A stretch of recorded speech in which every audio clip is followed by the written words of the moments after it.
for the weekend at Bunyala Technical and Vocation College. Bunyala retained a volleyball ladies title, with Kisiwa bagging the men's volleyball title. Other winners were Matili National Polytechnic in handball, with hockey's main title going to Friends Kaimosi National Polytechnic. All eyes are now on CIA Institute next week for the national championships, where 2 teams in each category will be in contention. Is the Shamberere National Rugby Women RFC, and as a captain, I'm much happy team yangu kushinda.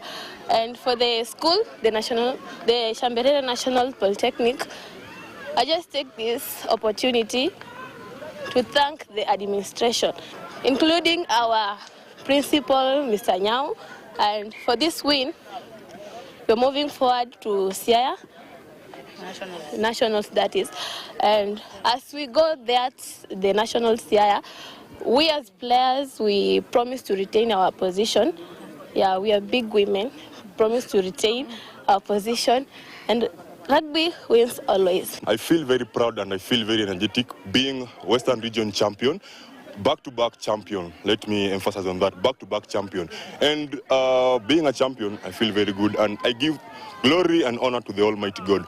And as we'll be going to Siaya for the national levels, we are promising, and we are coming very hot, firing hot, more than a popcorn. We are coming hot, and we'll be coming there to take the trophy to defend the national level, as we've defended this one.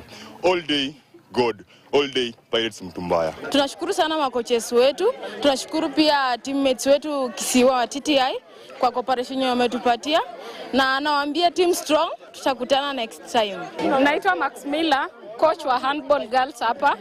We are very happy. Haijakuwa rahisi. Kisiwa, congratulations hata kama tumewashinda. But tunakutana bado na show na tunabeba hadi nationals.